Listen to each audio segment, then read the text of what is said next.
And so speaking of changing narratives and making sure that the right narratives are out there in terms of our children in the communities, you were recently invited to be a speaker among the Speakers Bureau with the first series kicking off December 1st. Talk about how that came about.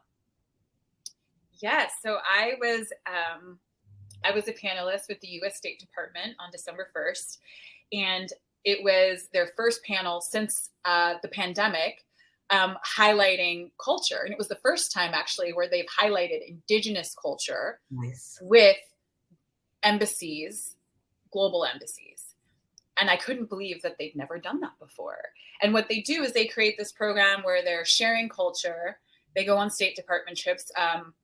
Panelists do lead talks, things like that, get to know the community. And then they come back to the United States, host dinners with the community, essentially with the community that they were just visiting, things like that.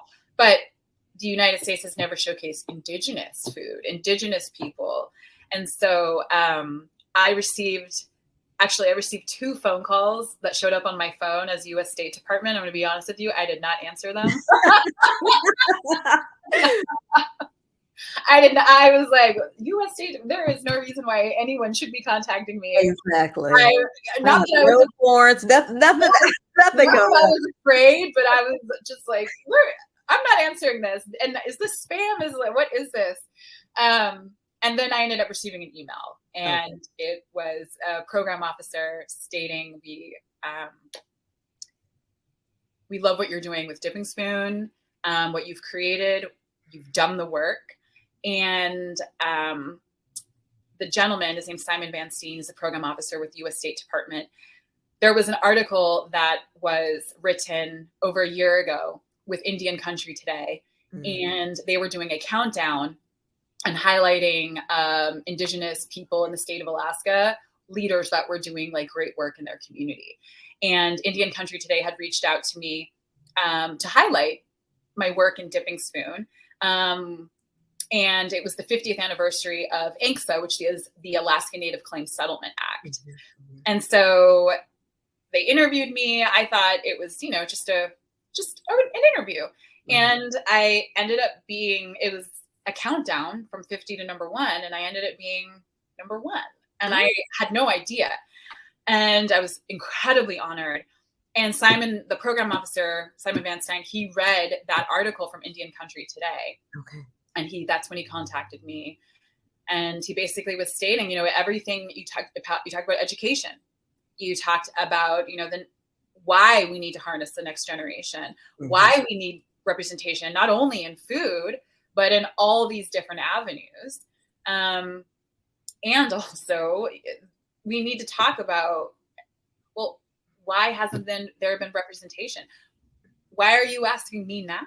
Right. What happened within the past 2 years where y'all have finally come to a reckoning where you need to talk to people like us. Right. You need to share United States culture, because it is United States culture, but first and foremost, though, it's Indigenous culture since the beginning of time. And Alaska Native people, we've been around for over 10,000 years. And so I was very, very honored to be selected and chosen, because you can't apply for this. They select you. Yes. And I didn't even know at that time point that this was even an option to be a U.S. speaker, to share Dipping Spoon. I definitely had been thinking before that, what's my next move? How are we going to amplify Dipping Spoon more, raise more funds, things like that nature. And the talk with State Department, it was amazing. It went really well. I'm so proud. My parents, my dad especially, like he's just over the moon. And it just, I feel so validated in the work that I'm doing. I feel validated in who I am as a woman of color, an Indigenous woman, a Black woman, to have a unique cultural makeup where both sides of me have been, if I wanted to focus on the bad, I really could, the trauma, violence, this and that. But again, going back to, the beginning of our talk, I can't focus on that. So I cannot create from a place of stress. And I'm just focusing on that. Right. And so to be able to have that open discussion and dialogue with the State Department, and then share culture with other embassies across the globe. Because as I was saying, Indigenous people, we're everywhere, and we Right. have a lot more in common than we think. And it literally, it goes back to our bloodline, our land, where we come from, and where we really come from. You know, most colonized nations, their people have been moved from their actual land into areas where they're forced to survive. And if Right. you can't survive, and this is where you have the federal government giving Indigenous people rations of flour, carnation milk, and sugar to create fry bread or things like that. And fry bread's not native food. Rations that the federal government gave to Indigenous people, and that's not something new. That's happened everywhere. Right. So I love the new direction that the State Department is going, and they would like to showcase and share more culture with other embassies globally, and highlighting the next generation of youth. Because I truly believe this next generation, they're going to change the world. And the way the world is going, well, they better change the world, or else it could be really dire for, say, gosh, I have nieces and nephews that are 5, that are 3 years old. I want to leave them a really beautiful world. Right. I hope I am. Right. But what happens if we don't take care of that?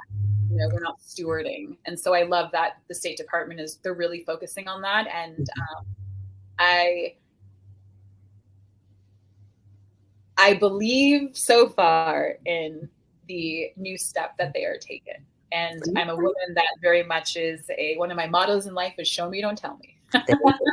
There you go. And I always say I can show you more than I can tell you. So how about that? What would you like, as we're seeing more conversations amplifying Indigenous cultures, Indigenous cuisines, what do you think you would like to see that next as it continues? Because we've got to keep this conversation going and this movement going. Oh, yeah. We definitely have to keep the conversation going. I would love those that are Indigenous, which, you know, high profile chefs, or those that are mom and pop, or those that work in, say, the nonprofit landscape. We all need to work together. At the end of the day, I believe we have a very, very, very similar end goal. And it's going to take sitting down and listening to what's working, what isn't working, and how we can, because I guess it goes back to, like, Native people and Black people, like, we're not all the same. We each have different needs and Right. you know, different community needs. But I believe that we're stronger together than alone. So I would like us to work together more. But I feel like we're at this discovery where we're like, oh, you exist, and you exist. Okay. You know, because before that, you didn't really know. Right. And one of my mentors from the James Beard Foundation, she was sharing with me, like, recently over the pandemic, the JBF had started grants for Black-owned restaurants or Indigenous restaurants, or also for Black farmers, Indigenous farmers. And one of my mentors was sharing with me how they were having a hard time finding Indigenous individuals to give grant monies to for restaurants or for farming. And if I possibly knew of any people. Okay. And I remember when she shared that with me, I kind of stared at her, because I look at the James Beard Foundation in such high reverence. I'm so honored to be a part of their network and to be a fellow. But then it just got me realizing, wow, we still have a lot of work to do if we can't identify Indigenous people and where they're at. But then I also was very honest with her. I'm like, well, I want to help you, but I don't know the answer to that. Right. I know who I know. I know I can give you someone's phone number right now, but we should work on this together. Like, let's all work on this together, and let's all figure out, well, why is it this way?